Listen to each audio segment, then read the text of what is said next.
Hey, hello. Balik lagi di channel Spoiler Moon dan kita akan bahas lagi kelanjutan video sebelumnya. Di part sebelumnya, Sofan benar-benar mengendalikan kedua belah pihak dari balik layar. Benar kata Dan Kingsen, Sofan terlihat seperti keledai yang bodoh, tapi dia mengendalikan semua situasinya. Dan hari ini kita akan bahas kelanjutan video kemarin, di mana nanti akan menceritakan sampai keluarga Sangwon itu akan menyerang istana Raja Kota. So, mari masuk ke part 175. Dan part kali ini Ane ambil dari bab 901 sampai dengan 904. Di samping danau yang tenang, di halaman belakang istana, di sana terlihat Bai Li Jingwei duduk bersama dengan Sangwon Feiyun. Mereka tampak sangat santai sambil menikmati secangkir teh. Lalu, di antara ketenangan itu terdengar suara slip giok yang melesat ke arah mereka. Bai Li Jingwei mengangkat tangannya dan mendapatkan slip giok itu. Feiyun melirik dan kemudian tertawa kecil.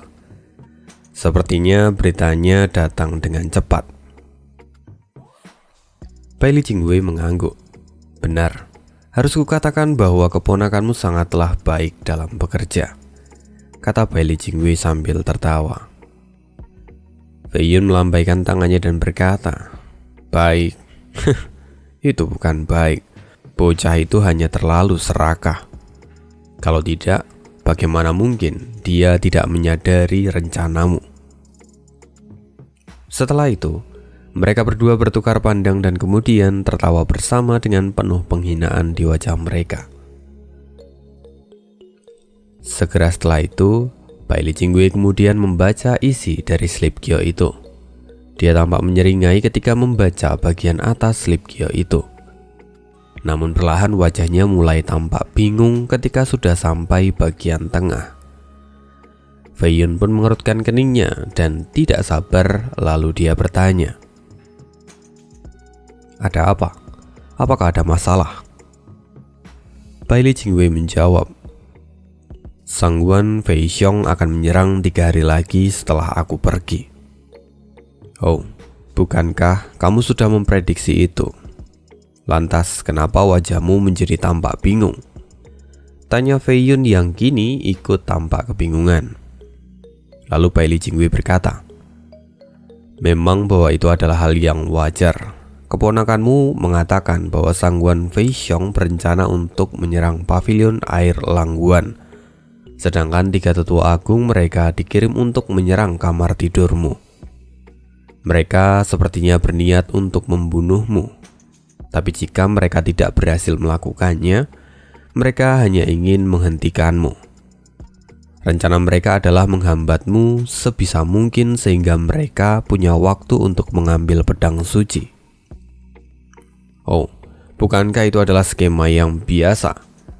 Dan tidak ada yang perlu dikhawatirkan.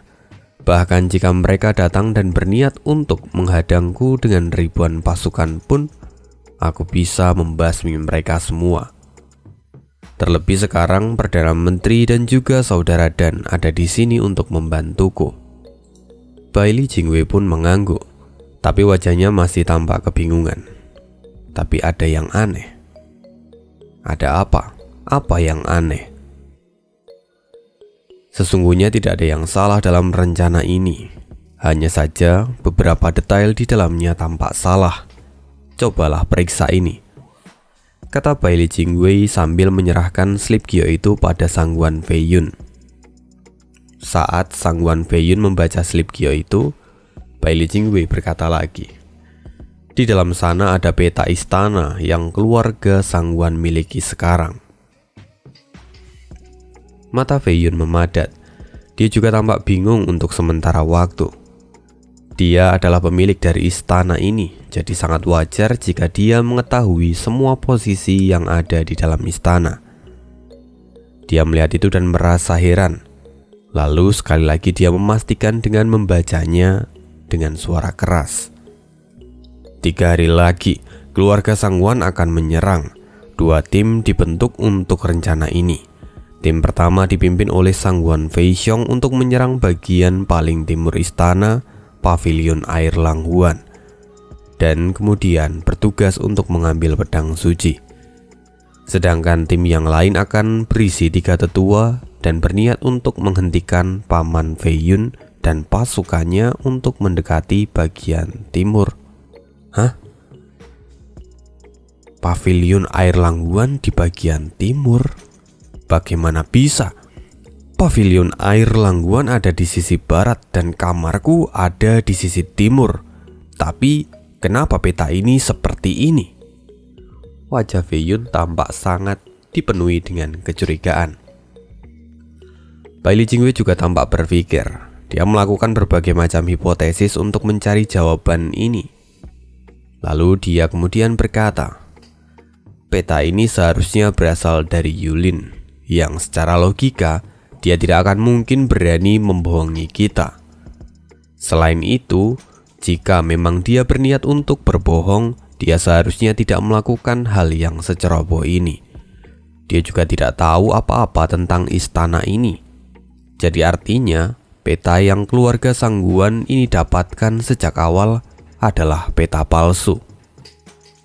Apa? Peta palsu? Kata Feiyun dengan wajah terkejut. Bagaimana bisa mereka mendapatkan peta palsu? Mungkinkah tuanku sengaja memberikan peta palsu ini pada keluarga Sangguan? Tapi jika itu benar, lantas kenapa dia melakukan semua ini? Bai Li Jingwei pun tampak berpikir dengan keras. Dia tahu bahwa Gu Yifan pasti sangat ingin bergabung dengan keluarga Sangguan untuk mendapatkan perlindungan. Tapi sekarang, kenapa dia justru memberikan peta palsu pada mereka? Apakah sang pahlawan kini telah berubah menjadi pendosa? Bai Li Jingwei benar-benar berpikir keras. Karena bahkan jika itu benar semua yang tadi dia sebutkan, maka kerugian bagi Gu Yifan akan jauh lebih besar daripada keuntungan yang dia dapatkan. Atau mungkinkah dia telah memutuskan untuk menjadi ahli alkimia nomor 1 di Kekaisaran Bintang Pedang dan meninggalkan keluarga Sangguan? Tapi itu tidak masuk akal. Berulang kali Bai Li Jingwei memikirkan skema itu. Tapi tetap saja tidak ada yang masuk akal. Karena jika Gu Yifan memang ingin berkhianat, seharusnya dia mengatakan semua itu sejak awal. Bai Li Jingwei benar-benar kesulitan untuk menebak semua ini. Apalagi Sangguan Feiyun. Dia benar-benar terlihat seperti orang bodoh. Lalu setelahnya Bai Li Jingwei menghela nafas panjang. Dia mencoba untuk mencari petunjuk lain. Lalu kemudian dia berteriak, sebelumnya siapa yang menemani tuanku selama ada di dalam istana? Panggil mereka untuk menemui kami.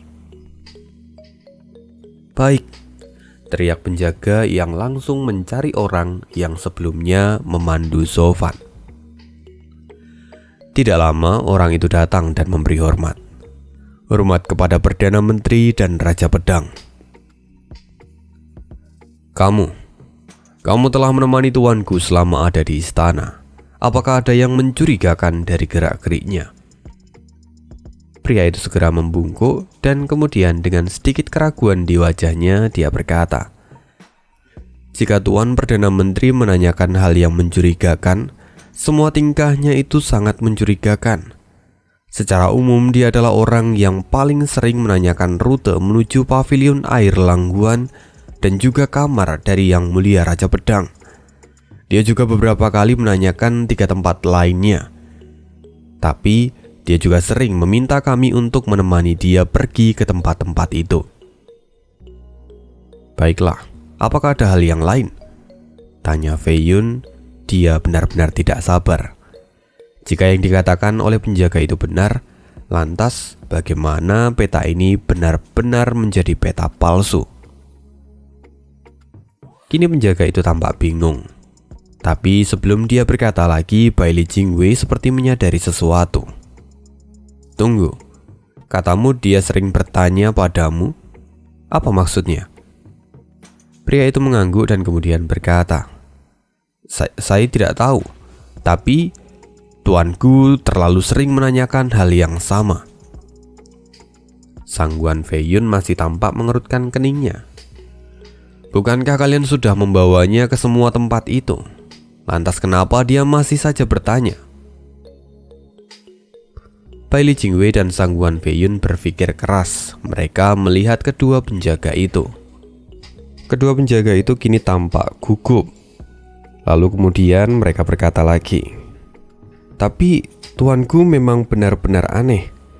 Dia sering meminta kami untuk menunggu di pavilion air Langguan, tapi dia justru malah muncul di ruang militer. Dia selalu terlihat seperti orang kebingungan dan mengatakan bahwa istana ini terlalu besar." Mendengar itu mata Bai Li segera tercerahkan. "Aku mengerti. Sekarang kalian berdua bisa pergi." Kedua penjaga itu tampak kebingungan, tapi mereka tidak berani bertanya dan segera memberi hormat lalu meninggalkan tempat itu. Dan setelah mereka pergi, Bai Li Jingwei pun tertawa dengan keras. "Apa kamu mengerti apa yang terjadi?" tanyanya pada Fei Yun. Fei Yun jelas menggelengkan kepalanya. Lalu Bai Li Jingwei berkata, "Siapa sangka bahwa jenius dalam bidang alkimia kelas 11 ternyata adalah orang yang buta arah. Dia benar-benar orang yang tidak memiliki bakat untuk menjadi mata-mata. Tidak heran dia menggambarkan peta ini sampai terbalik. Dia memindahkan sisi timur ke sisi barat, sisi utara ke selatan. Jika Fei Xiong sampai tahu akan masalah ini, dia pasti akan muntah darah." Bai Li Jingwei kemudian tertawa lepas, seolah-olah semua kegundahannya hilang dalam sekejap. Dia berpikir bahwa pada akhirnya semua itu masih sama seperti yang dia rencanakan. Fei Yun masih tampak bingung, tapi kemudian Bai Li Jingwei berkata, "Pada dasarnya tuanku adalah mata-mata amatiran. Jadi sangat wajar jika dia melakukan kesalahan kecil seperti ini." Wajah Bai Li Jingwei kini tampak cerah. Tapi Fei Yun kemudian bertanya, "Kesalahan kecil? Apa maksudmu? Kemampuan tuanku dalam mengenali arah bahkan jauh lebih buruk daripada orang biasa?" Mendengar itu Bai Li Jingwei pun mengangguk. Dan kemudian itu membuat Fei Yun ikut tertawa lepas. "Siapa yang menyangka kalau tuanku adalah seorang Lu Ji, jenius alkimia kelas 11, ternyata seorang Lu Ji." Mereka berdua tidak bisa menahan tawa mereka sampai perut mereka pun terasa kram. Dan setelah sekian lama Bai Li Jingwei akhirnya menghela nafas panjang. "Setidaknya sekarang aku tahu alasan dibalik semua ini. Aku tidak habis pikir dia bahkan sampai membuat kita kebingungan untuk masalah sepele seperti ini." Fei Yun pun mengangguk, lalu kemudian dia bertanya, "Kalau begitu, bagaimana dengan rencana kita sekarang?" Bai Li Jingwei menyeringai, "Semua masih berjalan seperti semula. Hanya kita akan menyesuaikan diri dengan peta palsu ini. Bahkan jika peta ini salah, tapi orang-orang dari keluarga Sangguan akan mengikuti peta ini. Karena itu, kita hanya harus menyiapkan semuanya sesuai dengan yang sudah mereka rencanakan." Fei Yun perlahan mengangguk. "Padahal awalnya aku sudah punya niatan untuk memindahkan pedang suci itu ke kamar. Tujuannya untuk mengamankan saat terjadi perang. Tapi ternyata karena peta palsu ini, aku bahkan tidak perlu repot-repot untuk memindahkannya." Di sisi lain, di sana terlihat Sofan sedang bersama dengan San Ge di kamar mereka. San Ge sedang tiduran di tempat tidur, sedangkan Sofan duduk sambil mengusap pedang iblis miliknya dengan kain bersih. San Ge dengan wajah polosnya kemudian bertanya, "Ayah, apakah mereka akan benar-benar memindahkan medan perang ke tempat lain?"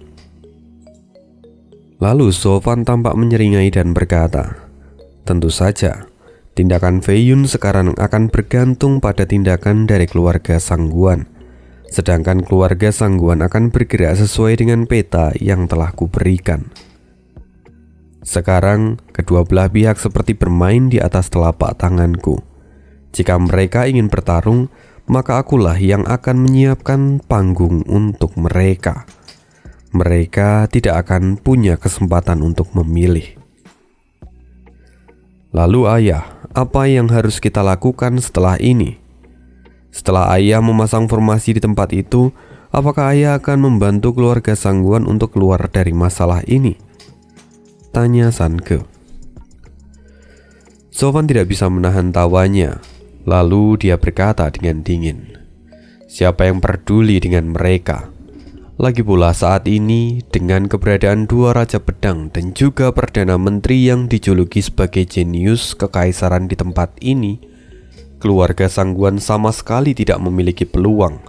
Mereka bahkan tidak akan bisa bertahan lama. Saat ini keluarga Sangguan sedikit terselamatkan karena Yulin telah memberikan informasi palsu pada Feiyun. Dia pasti mengatakan kalau kekuatan keluarga Sangguan akan terbagi dua, di mana dengan begitu pasti akan ada orang yang ditugaskan untuk menjaga kamar Feiyun. Pasti itu ditujukan untuk menyingkirkanku.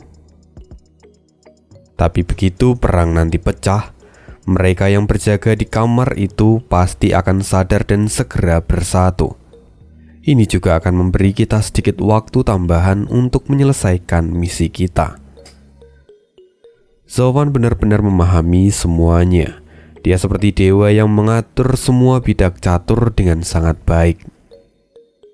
Hanya saja, setelah Sange mendengar semua itu, dia terdiam dan tampak menghela nafas panjang. Sofan menyadari hal itu, tapi dia salah mengartikan perasaan Sange. Karena itu Sofan kemudian berkata, aku tahu bahwa kamu tidak suka bergaul dengan orang-orang ini. Tapi bersabarlah sedikit. Dalam 3 hari, kita akan mengakhiri semua ini. Lalu ayahmu akan menjemputmu, dan kita akan meninggalkan tempat ini. Artinya, kita kali ini membuka jalan dengan nyawa orang lain. Gumam Sange, matanya kini perlahan tampak menjadi gelap. Tapi sayangnya Sofan tidak mendengarkan itu. Dia masih tampak menyeka pedang iblisnya. Tiba-tiba tidak lama setelah itu, sebuah ketukan terdengar di pintu kamar mereka.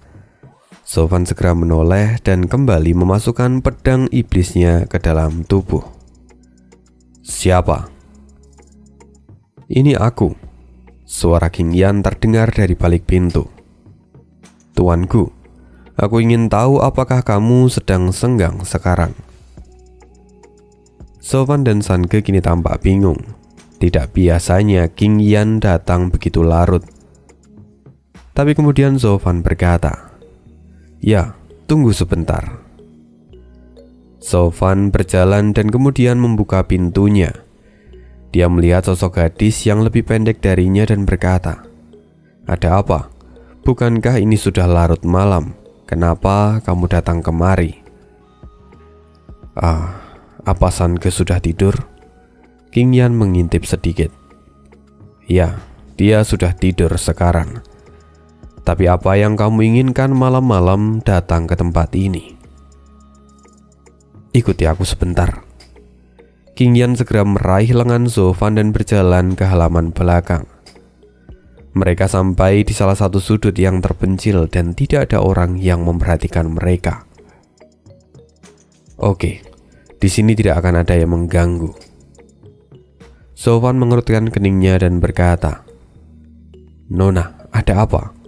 Sebelumnya kamu bertanya apakah Sange sudah tidur atau belum. Lalu kamu membawaku ke tempat yang sepi. Apa yang kamu inginkan?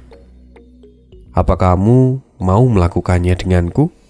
Sungguh aku merasa tersanjung. Dan aku sadar akan pesonaku. Tapi aku bukanlah pria bujang. Aku punya anak dan istri. Karena itu aku tidak akan bisa melakukan ini. Tiba-tiba Zovan merasakan sakit di bagian pahanya. Itu adalah King Yan yang sebelumnya mencubit Zovan, dan wajahnya juga tampak kesal. "Nona, ada apa denganmu? Apa yang kamu lakukan?" "Cih, siapa yang mengajarimu bicara omong kosong seperti itu? Aku mencarimu karena ini adalah masalah yang serius. Jadi bagaimana bisa kamu berpikiran kotor?" King Yan tampak kesal. "Sudah, lupakan saja. Saat ini ada masalah yang jauh lebih penting." "Apa itu?" tanya Zovan dengan wajah agak suram. "Besok kamu akan pergi ke ibu kota kekaisaran bersama Bailey Jingwei. Aku juga tidak akan tahu kapan kita akan bertemu lagi. Tapi kamu tidak perlu khawatir. Aku akan menjaga Sange dengan baik. Aku juga akan mengirimkan orang untuk mencarikan ibunya. Dan nanti aku akan mengirim mereka berdua padamu. Jadi di masa depan kalian bisa hidup bersama. Tapi aku berharap selama itu kau tidak mencari wanita lain." "Hah? Apa maksudmu? Bukankah paman akan membawaku ke Dongso?" kata Zovan dengan tubuh gemetar dan tampak tidak percaya. "Aku tahu ayah memang berjanji padamu sebelumnya. Tapi sekarang semua telah berubah. Ayahku adalah patriark dari keluarga Sangguan. Dan demi kebaikan keluarga, dia bahkan tidak boleh ragu untuk mengambil tindakan yang bertentangan dengan keinginannya sendiri. Ayahku memang ingin membawamu kembali ke Dongso. Tapi selama ada Bailey Jingwei dan Raja Pedang Pembunuh Naga, itu benar-benar mustahil. Jadi pada akhirnya mereka membuat rencana tambahan dalam penyergapan ini." Zovan mengerutkan keningnya. Lalu katanya, King Yan menghela nafas dan dia mengertakkan giginya. "Pada akhirnya mereka memutuskan untuk menjadikanmu sebagai umpan hidup dan mati." "Hidup dan mati?" "Ya, jika kau berhasil selamat maka kau akan hidup. Tapi jika tidak, maka kau akan mati dan ditinggalkan." Wajah King Yan tampak sedih, lalu dia berkata lagi, "Kamu pun pasti tahu bahwa dalam 3 hari lagi keluargaku akan menyerang istana. Lalu pada akhirnya berita penyerangan itu juga akan terdengar di telinga Bailey Jingwei. Dia pasti akan mulai curiga dan menemukanmu yang terlibat dalam masalah ini. Lalu apa yang akan terjadi padamu akan bergantung pada Bailey Jingwei. Dia mungkin akan menyiksamu lalu membunuhmu, atau mungkin dia masih akan menahanmu karena dia melihat bakatmu yang bagus. Ini adalah variabel yang tidak bisa kami kendalikan. Jadi pada akhirnya kami tidak bisa melakukan apapun. Kami akan mengenangmu sebagai pahlawan keluarga. Lalu untuk Sange, kami akan merawatnya dengan baik." "Tunggu, bukankah paman mengatakan kalau dia akan menjemputku saat serangannya berhasil?" King Yan perlahan menggelengkan kepalanya dan wajahnya tampak suram. "Bagaimana mungkin kami melakukan itu? Bailey Jingwei adalah orang penting dan dia dikelilingi oleh ahli seperti awan. Bahkan Raja Pedang Pembunuh Naga juga bersamanya. Akan sangat mustahil untuk menyelamatkanmu di situasi seperti itu. Lagi pula, setelah penyerangan dan mengambil kembali pedang suci itu, kami pasti sudah mengalami banyak kerugian. Karena itu ayahku mengambil keputusan yang berat ini. Mungkin kamu sekarang khawatir pada Sange, tapi percayalah padaku, aku akan merawatnya di Dongso. Dan jika aku tahu kau baik-baik saja, aku pasti akan mengirimkan Sange bersama dengan ibunya untuk menemuimu." Mendengar itu Zovan tampak masam, tapi dia perlahan mengangguk. Dilihat dari luar, Sofan jelas seperti orang yang kehabisan pilihan dan hanya bisa menurut. Hal itu juga membuat King Yan merasa sedih dan kehilangan. Tapi yang sebenarnya, Sofan bahkan sudah menduga semua hal ini sejak awal. Hanya saja itu tidak terlalu berpengaruh padanya. Dengan kemampuannya sendiri, memangnya siapa yang bisa menahannya? Sofan mengabaikan masalah ini. Lagi pula sejak awal dia tidak punya niat baik sama sekali. Dalam kasus ini semua sisi hanya mencari keuntungan. Tidak lebih dari itu, dan juga termasuk dia. Sofan setelah itu menganggukkan kepalanya dan berkata, "Kalau begitu kuucapkan terima kasih, dan aku akan merepotkan sepupu karena hal ini. Tolong jaga Sange saat aku tidak ada. Dan jika aku selamat, maka tolong kirimkan dia untuk menemuiku." King Yan pun mengangguk. Dadanya terasa sesak, tapi tidak ada yang bisa dia lakukan sekarang. Ini adalah langkah terbaik yang bisa dia ambil. Jadi dia kemudian berbalik dan meninggalkan tempat itu. Ketika Sofan melihat King Yan sudah tidak di sana lagi, dia berkata, "Sange, keluarlah. Bayi itu sudah pergi." Kabut merah menguap dan sosok Sange muncul di dekat Sofan. Dia mendengarkan semua obrolan Sofan dan King Yan. Lalu Sofan berkata, "Bayi ini benar-benar mengatakan banyak omong kosong. Mereka pikir nyawaku ada di tangan mereka. Sayang sekali. Jika aku tidak memberikan nyawaku, memangnya siapa yang bisa mengambilnya?" Sofan kemudian berbalik dan berkata, "Sange, ayo pergi. Kita akan jalankan rencananya seperti semula." Sange perlahan mengangguk. Dia mengikuti Sofan, tapi kini wajahnya tampak masam. Di dalam hatinya dia bergumam, "Bibi, maafkan aku. Aku tahu kamu sangat peduli padaku." Hari pun akhirnya berganti. Kini Bai Jingwei telah mengumpulkan para alkemis yang terpilih. Tapi semua hanyalah skema saja. Bahkan para alkemis itu tidak begitu berarti di mata Bai Jingwei. Hanya Sofan satu-satunya permata di antara kubangan lumpur. Lalu tidak lama setelah itu, sosok pria dan wanita datang ke sana. Mereka tidak lain adalah King Yan dan Sofan. Saat ini mereka semua memang hanya menunggu kedatangan Sofan saja. Bai Jingwei yang melihat Sofan segera maju dan mengepalkan tangannya. "Tuanku, apakah urusan keluarga Anda sudah beres? Jika sudah, bisakah kita pergi sekarang?" "Terima kasih atas perhatian Perdana Menteri. Urusan saya telah selesai dengan baik," kata Sofan sambil memberikan hormat. Lalu Sofan menoleh ke samping dan dia berkata, "Sekarang aku akan pergi ke ibu kota kekaisaran. Aku khawatir ini akan memakan waktu yang lama. Jadi aku akan merepotkan sepupu untuk menjaga Sange. Aku bersyukur kamu selalu ada di sampingku dan mau membantuku."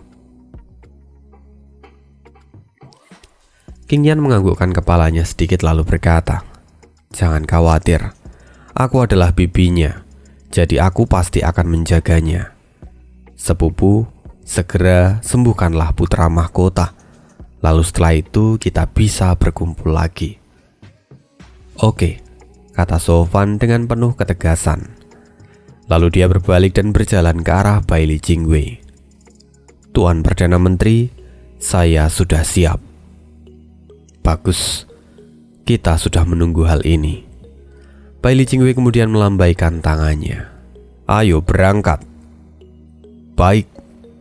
Segera lebih dari 100 ahli di ranah Soul Fusion berteriak dan memimpin rombongan mereka semua dan meninggalkan kota. Di sisi lain, King Yan masih tampak melihat itu dari kejauhan. Wajahnya tampak sedih, terutama saat melihat Zovan. Dia tidak tahu apa yang akan terjadi berikutnya. Fei Yun perlahan tertawa dan mendekati Qing Yan. "Nonaku, sekarang tuanku akan menjadi ahli nomor 1 di seluruh kekaisaran. Dia akan menjadi orang besar di masa depan. Kamu tidak perlu terlalu khawatir. Apalagi sekarang dia dijaga oleh Raja Pedang dan King Sen dan juga banyak ahli kuat bersamanya. Kamu bisa tenang sekarang." Qing Yan pun mengangguk. Lalu setelah itu Fei Yun berbalik dan berseru pada semua penjaga. "Semua dengarkan perintah. Perdana Menteri telah meninggalkan kota. Sekarang tutup semua gerbang dan waktunya kembali bekerja." Beberapa pencuri itu mungkin saat Perdana Menteri datang telah pergi. Tapi jika mereka masih ada di sini, maka aku akan menangkap dan menghabisi mereka. Semuanya cepat periksa setiap rumah dan pastikan tidak ada tikus yang bersembunyi. Mereka berani mengacaukan istanaku. Aku tidak akan membiarkan mereka lepas dengan mudah, kata Fei Yun. Qing Yan yang mendengar semua ini wajahnya tampak tegang untuk sesaat. Tapi kemudian dia berbalik dan bergegas kembali ke rumah kuno. Melihat Qing Yan pergi, Fei Yun tampak menyeringai. Sepertinya semua berjalan sesuai dengan yang mereka harapkan. Sekitar 1/4 jam kemudian, Qing Yan akhirnya sampai di rumah. Lalu dia buru-buru ke halaman belakang dan menemui Fei Xiong serta para tetua. "Ayah, sekarang Sangguan Fei Yun telah menutup semua gerbang kota dan meminta penyelidikan ke setiap rumah. Sepertinya mereka mengendorkan penjagaan sebelumnya karena kedatangan dari Perdana Menteri Bailey Jingwei." Mendengar itu alis Fei Xiong bergetar. Dia berpikir bahwa ini adalah berita yang besar.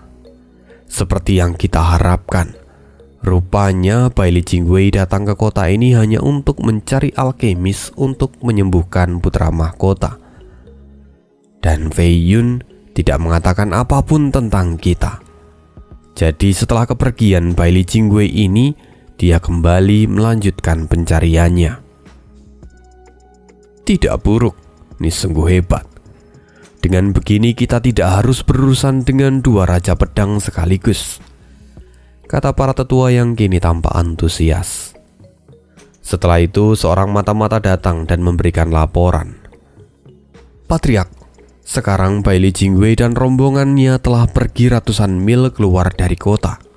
Selain itu mereka juga tidak menunjukkan tanda-tanda untuk kembali ke kota. Saya yakin bahwa mereka pasti sangat terburu-buru. Untuk kembali ke ibu kota." Fei Xiong menyeringai. "Bagus, sekarang semua sudah sangat jelas. Dewa sungguh berpihak pada kita. Tidak ada lagi keraguan di pihak kita sekarang.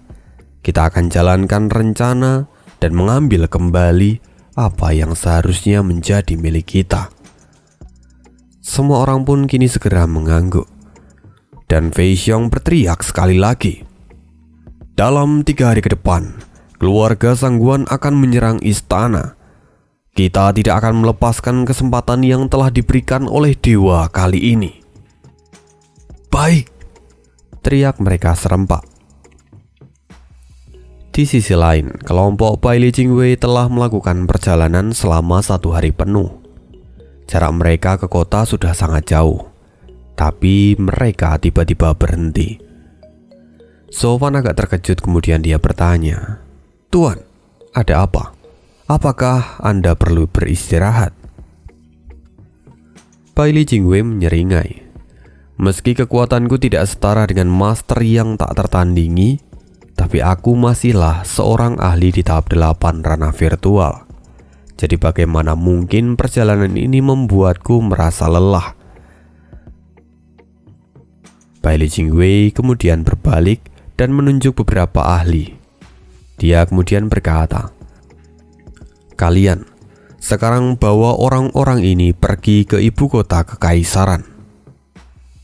Sofan tiba-tiba pura-pura terguncang. Dia tampak ketakutan. Tuan Perdana Menteri, apa maksudnya ini? Tuanku, tunggulah sebentar. Kamu akan mengerti sebentar lagi, kata Bailey Jingwei sambil tersenyum. Lalu Bailey Jingwei melambaikan tangannya dan dua ahli di ranah Soul Fusion datang untuk membawa Sofan mundur. Perdana Menteri, apa yang Anda lakukan? Teriak Sofan dengan ketakutan. Tuanku tidak perlu panik. Kita sebentar lagi akan kembali ke kota, jawab Bailey Jingwei dengan santai. Ada apa? Bukankah kita baru saja melakukan 1 hari perjalanan? Kenapa kita harus kembali secepat ini? Apakah ada masalah? Tanya Sofan yang terlihat cemas. Ingat, semua yang dilakukan Sofan hanyalah pura-pura. Bailey Jingwei menggelengkan kepalanya dan berkata, Tuanku, saya akan menunjukkan kebenaran padamu. Dan ini akan menjadi pertunjukan yang bagus. Pertunjukan yang bagus? Bailey Jingwei tersenyum. Ya, ini akan menjadi pertunjukan yang bagus. Dan aku akan memberinya nama Kembali ke Karabin. Tubuh Sofan bergetar ketika mendengar hal itu, dan wajahnya tampak sangat terkejut. Dan setelah itu, rombongan Bailey Jingwei kembali ke ibu kota Feiyun secara diam-diam. Sedangkan di sana hanya tersisa para alkemis dan juga 2 atau 3 ahli di ranah Soul Fusion yang sebelumnya diperintah oleh Bailey Jingwei. Semuanya tampak bingung dan bertanya-tanya, sampai seorang ahli kemudian berteriak, "Ayo, kita akan pergi ke ibu kota kekaisaran." Wajah para alkemis menjadi masam. Lalu salah seorang berkata, "Apa yang kalian inginkan? Tidak tahukah kalian bahwa kami akan menjadi alkemis top dan melayani keluarga kerajaan? Kenapa kalian begitu Boom. Alkemis itu segera meledak seperti bom air. Darah muncrat ke segala arah dan dia mati dalam sekejap. Ahli itu kemudian berkata dengan suara dingin, "Perdana Menteri meminta kami untuk membawa kalian kembali ke ibu kota kekaisaran. Jika ada yang berani menentang atau bertanya, mereka akan mati." Para alkemis jelas ketakutan. Mereka tidak terbiasa dengan pertarungan. Lagi pula mereka adalah pembuat obat. Jadi ketika melihat salah satu dari mereka mati dengan begitu mudah, yang lain pun segera menjadi panik. Karena itu pada akhirnya, dengan penuh ketakutan mereka mengikuti para ahli itu pergi ke ibu kota kekaisaran. Di sisi lain, Sofan telah kembali ke ibu kota Feiyun. Dia sekarang berada di istana, di sebuah ruangan dan ada meja di hadapannya, yang mana di ujungnya ada Bailey Jingwei, Sangwan Feiyun dan juga Dan Qingchen. Lalu Bailey Jingwei berkata, "Tuanku, Anda sekarang pasti bertanya-tanya tentang apa yang kami lakukan. Tapi jangan panik, kami hanya ingin mengkonfirmasi beberapa hal saja." Tubuh Sofan tidak berhenti gemetar. "Tuan Perdana Menteri, saya tidak tahu apa yang Anda bicarakan." "Oh, jadi kamu tidak tahu? Kamu tidak perlu berpura-pura lagi. Sejak awal kami semua sudah tahu tentang identitasmu yang sebenarnya," kata Feiyun sambil mencibir. Mendengar itu wajah Sofan pun tampak memucat. Lalu Bailey Jingwei berkata, "Tuanku, jika Anda tidak mengerti akan semua ini, mungkin beberapa nama yang aku sebutkan akan langsung membuat Anda paham dengan apa yang kami katakan. Dimulai dari Sangwan Feixiong, Sangwan Qingyan, dan Sangwan Yulin. Apa Anda paham dengan maksud kami sekarang?" Mendengar itu tubuh Sofan semakin bergetar hebat. Dia tidak bisa menyembunyikan rasa takutnya sekarang. Bai Li Jingwei kemudian tampak menyeringai dan berkata, "Tuanku, Anda adalah ahli alkimia yang langka, dan seharusnya Anda bisa ikut bersama dengan saya dan menjadi nomor 1 di Kekaisaran Bintang Pedang." Mendengar itu wajah Zhou Fan pucat pasi. Dia seperti terpidana mati yang menunggu hukuman dijatuhkan. Tapi Bai Li Jingwei berjalan dan menepuk pundaknya. "Anda telah menjadi mata-mata dari keluarga Sangguan, dan tindakan Anda bisa saja menghancurkan pondasi tempat ini. Itu adalah kejahatan yang tidak bisa ditolerir. Jika itu orang lain, saya tidak akan ragu untuk membunuhnya dalam sekejap." Wajah Zhou Fan semakin panik. Tapi Bai Li Jingwei kemudian berkata, "Tapi tuanku, seperti yang saya katakan tadi, Anda adalah jenius langka di dunia ini. Jika Anda mati hanya karena masalah ini, itu justru akan membuat hati saya terasa sakit. Jadi sekarang, mari anggap bahwa tuanku yang lama telah menerima hukumannya dan mati. Dan sekarang, Anda terlahir kembali untuk menjadi alkemis nomor 1 yang sesungguhnya.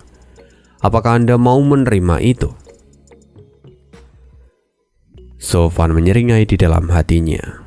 Dia sudah tahu bahwa semua itu pasti akan terjadi. Zhou Fan sadar bahwa Bai Li Jingwei memang adalah think tank pertama Kekaisaran Bintang Pedang. Jadi sangat wajar kalau dia sampai melakukan hal seperti itu. Dan juga dengan semua kata-katanya, Yulin pun takluk dengan mudah. Zhou Fan perlahan mengangkat kepalanya dan kemudian berkata, "Tuan Perdana Menteri, jika ini adalah berkah yang Anda berikan, maka saya akan benar-benar mengabdikan diri saya. Saya dan keluarga Sangguan hanya bertemu secara kebetulan. Jika saya bertemu dengan Anda, saya tidak akan pernah melakukan hal seperti ini. Selain itu saya hanya terpaksa. Putra saya menjadi sandera." Zhou Fan tampak menyesal dan dia tampak ketakutan. Bai Li Jingwei dan Sangguan Fei Yun pun tertawa diam-diam. Lalu Bai Li Jingwei berkata, "Tuanku, sejak saya bertemu Anda, saya selalu menganggap Anda sebagai orang penting. Jadi saya bisa melupakan semua kesalahan ini. Dan juga kesalahan ini tidak menyebabkan kerusakan yang besar. Selama Anda berjanji untuk melayani kekaisaran di masa depan, apapun yang Anda inginkan akan saya kabulkan." "Tuan Perdana Menteri, Anda benar-benar seperti orang tua bagi saya. Anda memberikan kehidupan baru pada saya dan membiarkan saya terlahir kembali." Zhou Fan tampak menangis. Dia tampak begitu haru. Bai Li Jingwei tersenyum ketika melihat sikap Zhou Fan dan dia berkata, "Kalau begitu, sekarang bisakah tuanku menjelaskan padaku tentang rencana dari keluarga Sangguan?" "Tentu saja, saya akan mengatakan semuanya. Lagi pula saya sudah berutang nyawa pada Anda, tidak seperti mereka yang justru membuang saya." Setelah itu Zhou Fan menjelaskan semuanya. Wajahnya pun tampak sangat kesal. Bai Li Jingwei memperhatikan Zhou Fan. "Saya tidak menyangka bahwa mereka menggunakan orang seperti Anda sebagai umpan hidup dan mati. Mereka benar-benar orang yang keji." "Saya pun sangat kecewa. Saya pikir mereka adalah orang baik. Mungkin hanya King Yan yang menceritakan semua ini pada saya. Dia sungguh anak yang baik, tidak seperti keluarganya," kata Zhou Fan dengan kesal. Bai Li Jingwei mengangguk perlahan. "Tuanku, yakinlah pada kami. Setelah ini Anda akan bebas dan kami akan membereskan semua kekacauan ini. Jadi untuk sekarang, Anda bisa kembali ke kamar Anda dan tunggu informasi kemenangan dari kami besok." "Tunggu, lalu bagaimana dengan putraku?" "Anda tidak perlu khawatir. Kami pasti akan menjaganya tetap aman," jawab Bai Li Jingwei sambil tersenyum. Zhou Fan mengangguk ringan. Dia kemudian kembali ke kamar dan ditemani oleh para penjaga. Lalu di sana masih tersisa 3 orang. Wei Yun kemudian berkata, "Perdana Menteri, apakah Anda yakin kalau tuanku telah menyerah sepenuhnya?" Aku bisa melihat dari apa yang dia katakan, dan aku yakin bahwa dia sudah menyerah pada kita. Selain itu, semua info yang dia berikan sesuai dengan apa yang Yulin katakan, kecuali tentang gadis kecil itu. Itu tidak tertulis dalam laporan. Tapi pada akhirnya itu adalah masalah mereka berdua secara pribadi, dan itu tidak ada hubungannya dengan rencana kita. Selain itu, keputusan ini juga pasti diambil hanya oleh para orang tua saja. Jadi, Yulin mungkin tidak mengetahuinya. Sekarang semuanya sudah berjalan sesuai dengan rencana. Kita hanya tinggal menunggu tikus masuk ke dalam lubang perangkap. Baiklah, aku juga tahu bahwa Fei Xiong adalah orang yang munafik. Saat semua itu menyangkut kepentingan keluarga, dia bahkan tidak akan ragu membuang hati nuraninya. Itu benar. Kalian berdua memang benar-benar mirip, kata Bai Li Jingwei dengan sedikit mengejek. Lalu setelah itu Dan King Shen tiba-tiba menyela, "Perdana Menteri, tuanku sekarang memang terlihat sudah menyerah, tapi dia masih orang baru. Saya merasa bahwa masih harus ada orang yang mengawasinya untuk berjaga-jaga." Dan setelah itu mereka pun mengutus beberapa orang untuk menjaga di luar kamar Sovan. Tapi di sisi lain, Sovan sekarang tampak menyeringai begitu memasuki kamarnya. Dia tahu bahwa ada beberapa ahli di luar yang berada di ranah Soul Fusion. Tapi itu tidak akan menjadi masalah. Waktu kini berjalan, dan malam hari di hari berikutnya pun tiba. Para anggota keluarga Sangguan kini sudah berkumpul di luar aula. Lalu sosok Sangguan Fei Xiong berdiri dan berkata, "Waktunya untuk berangkat." Baik, semua orang mengepalkan tangan mereka dan kemudian pergi menuju istana. Yulin masih ada di sana dan menoleh ke arah King Yan. Yan Er, paman dan yang lainnya sudah berangkat. Sebentar lagi kekacauan akan terjadi di istana dan kita juga harus segera pergi ke tempat yang sudah dijanjikan. Ya, sebentar. Aku akan membawa Sange bersamaku, kata King Yan. Dia kemudian pergi untuk mencari Sange. Melihat ini Yulin tampak kesal. Dia benar-benar tidak senang dengan kedekatan King Yan dengan Sange. Tapi tidak ada yang bisa dia lakukan.